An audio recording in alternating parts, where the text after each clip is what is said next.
I used to work night shifts in a call center in Hyderabad. The office was in a new building that people whispered was haunted.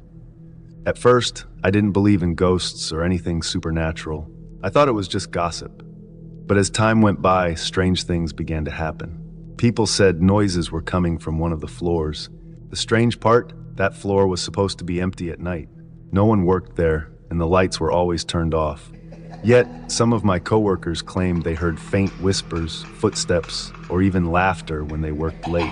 I laughed it off. It's probably the wind, I told myself. But I couldn't shake the uneasy feeling when I passed that floor on my way to the cafeteria or the restroom. Then there was the bathroom. It had been closed for a while because of a faulty flush. No matter how often the plumbers came, they couldn't fix it. Even after the water supply was cut off, people swore they could still hear the sound of the flush late at night. We joked about it, saying maybe a ghost with a bad stomach lived there. But when strange things happen repeatedly, jokes don't feel funny anymore. One night, I was at my desk, dealing with the usual angry customers on the phone. My friend Priya came over and said she was feeling tired. She wanted to rest for a while in the sick room. The sick room was a small space with a bed, a blanket, and a chair. It was meant for employees who didn't feel well and needed to lie down. She left her phone on the desk by mistake, and after about 15 minutes, I noticed it. I thought it would be nice to take it to her. Also, I could use an excuse to stretch my legs and get away from work for a bit. When I entered the sick room, the dim light from the hallway barely lit the space. The blanket on the bed looked like someone was lying under it, their body outlined in a peaceful curve. That must be Priya, I thought. I quietly placed her phone on the small table beside the bed and stepped out, careful not to wake her. But as I closed the door behind me, I saw Priya walking toward me from the cafeteria. She looked confused. "What are you doing near the sick room?" she asked. I froze. "What do you mean? Aren't you lying down inside?" She shook her head. "No, I was just grabbing some coffee." My heart began to race. "But I just left your phone next to you. Someone's in there." We both stared at each other for a moment, trying to make sense of what was happening. Then, without saying another word, we rushed back to the sick room. I pushed the door open and the sight inside made my stomach drop. The bed was empty. The blanket, which I was sure had been covering someone just a minute ago, was neatly folded at the foot of the bed. The air in the room felt strangely cold, even though the AC wasn't on. I reached for the phone I had left. It was still there, sitting on the table like nothing had happened. Priya and I didn't say anything. We just stood there, staring at the bed. The longer I looked, the more I felt like the walls were closing in. The silence in the room was heavy, pressing down on my chest. I could feel my heartbeat in my ears, loud and fast. And then we ran. Neither of us looked back. We didn't stop until we were back at our desks, gasping for air. We tried to laugh it off, telling ourselves that maybe I had imagined the shape under the blanket. But we both knew it wasn't just my imagination. Something, or someone, had been in that room. That night I couldn't focus on my work. Every sound in the office felt louder, sharper, and more menacing. Even the hum of the air conditioning made my skin crawl. Priya stayed close to me for the rest of the shift, and neither of us dared to go near the sick room again. Over the next few weeks, I noticed more and more coworkers talking about strange experiences in the building. One person said they heard footsteps following them down the empty hallway. Another said they saw a shadow move across the floor, even though there was no one else around. As for me, I started avoiding certain parts of the office altogether. I made sure I was never the last person to leave my desk or the cafeteria. And I never stepped into the sick room again. One night, about a month after the incident, I heard the sound of the flush coming from the closed bathroom. I was walking past it on my way to the break room. The noise stopped me in my tracks. For a second, I thought about going in, just to prove to myself that there was nothing to be afraid of. But I couldn't do it. The fear was too strong. I turned around and walked back to my desk, my hands trembling. That was the night I decided to quit. I didn't tell anyone the real reason. I just said the night shifts were too tiring. But the truth was, I couldn't stay in that building anymore. Whatever was haunting, it wasn't something I could ignore or laugh off. Before we get into the next story, if you come for the first time, please make sure to subscribe to our channel and press the bell icon for upcoming scary stories. We need your support. Please share these stories with your friends and family. Thanks.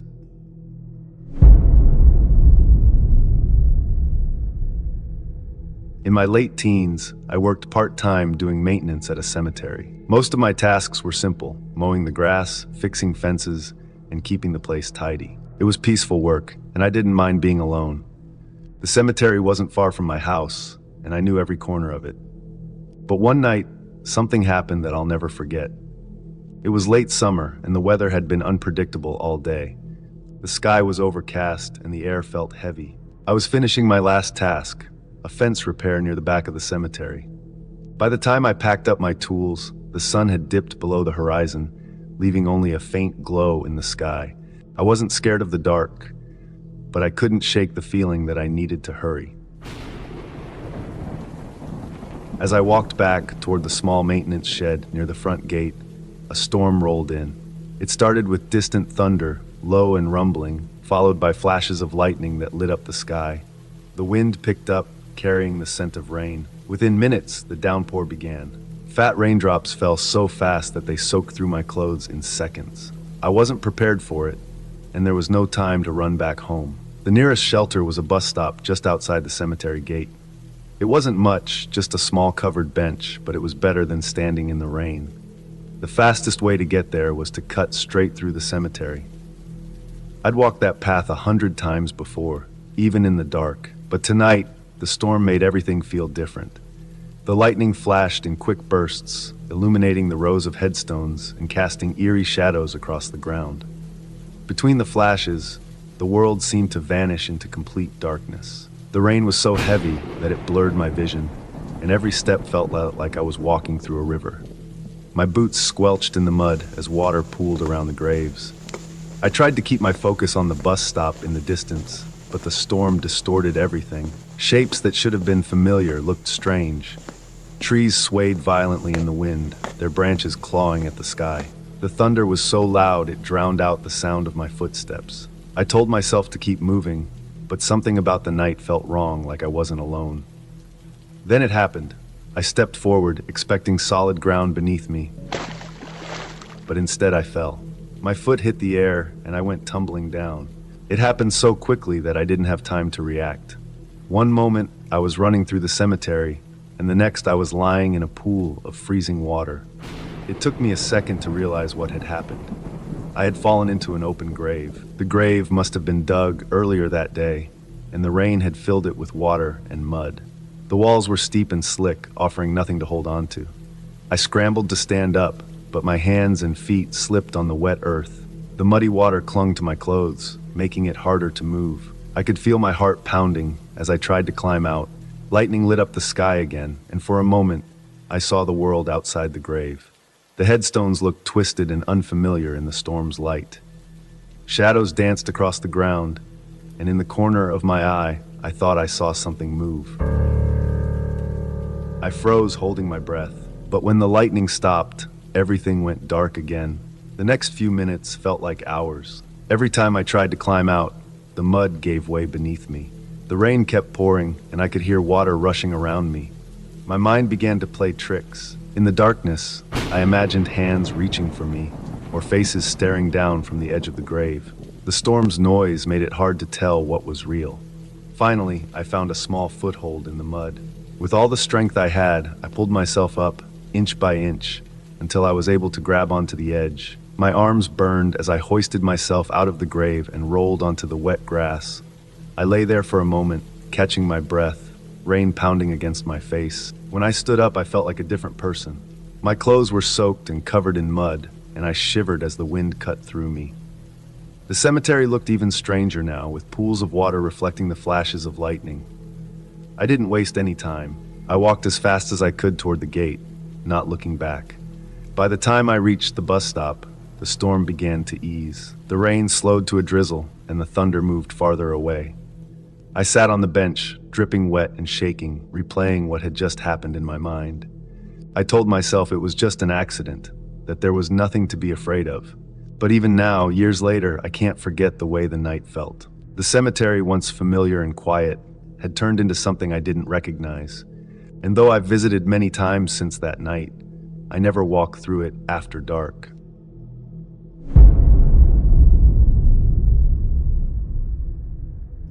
10 years ago, I worked as a security guard to pay off my education. It wasn't the most exciting job in the world, nor the most sexy one. I got bored a lot. It was at the Royal Museum in Brussels, the Musical Instruments Museum to be precise. So imagine a museum that only exhibits old musical instruments from all around the world. During the day, the museum was open for visitors, and sometimes it stayed open for company seminars during the evening. I was some sort of all-around guard, so I could fill the position I wanted around the day. During one particular seminar, I got control room duty with one of my colleagues. We were sitting in a dark control room, monitoring everyone through the security cameras. The exhibition rooms were open for the employees of the company that rented the museum for that evening. So now and then, I left my colleague alone to make an observation tour around the museum and check up on my other colleagues. That evening, the exhibition would close at 10 p.m. There were 4 exhibition rooms, each on another floor, so we would clear every room with 2 or 3 guards. We always started at the highest floor and worked our way down. We used a waterproof system to make sure everyone left the exhibition. After we closed off the last exhibition room, I returned to my colleague in the control room to check up on the party they were having on the rooftop of the museum. The other guards went home, and our superior joined us in the control room with a plate of the same snacks they were having on the rooftop. I was watching the cameras because it's always entertaining to watch people's behavior at events like this, while suddenly I saw movement in the upper exhibition room, a glimpse of a woman that passed by a camera. I said we had to go back. Seems like we missed someone. At first they thought I was messing with them. I said, no, I'm serious. There was a woman.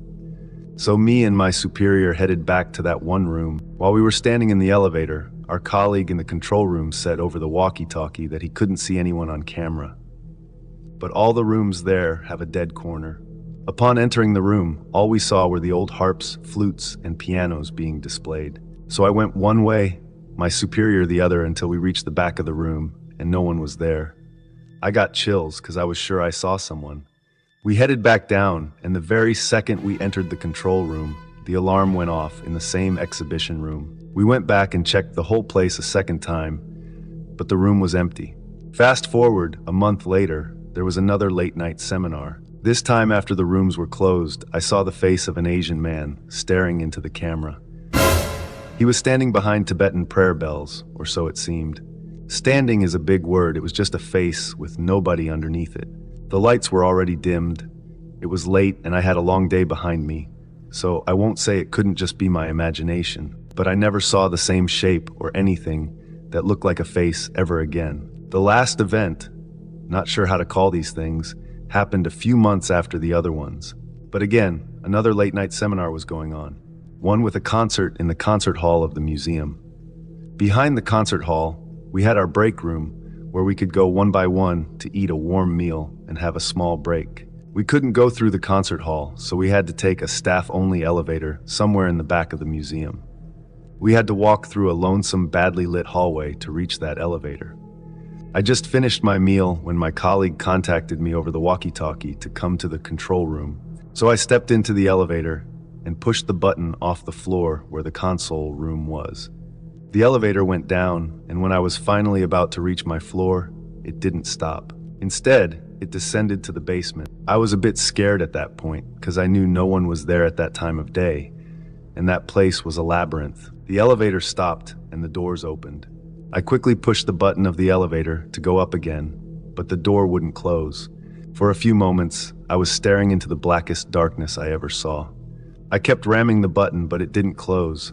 My walkie-talkie made some noise, and finally, the doors closed. The basement scene in the horror movie Annabelle gave me chills the first time I saw it, because it was so similar, except for the baby carriage and the demon. So I got out on the floor I was heading to, but first I had to walk through a little dark movie theater before I could reach the hallway. At first, I didn't want to go through it, but the door of the elevator closed behind me and it descended back to the basement. I took a deep breath and ran through the dark theater as fast as my legs could carry me through the badly lit hallway. I was so happy when I finally reached the control room, where I found my colleague and superior waiting for me. I didn't tell them what happened, but soon after that I stopped working for the museum and started my education, because I was determined that I would never work as a security guard ever again.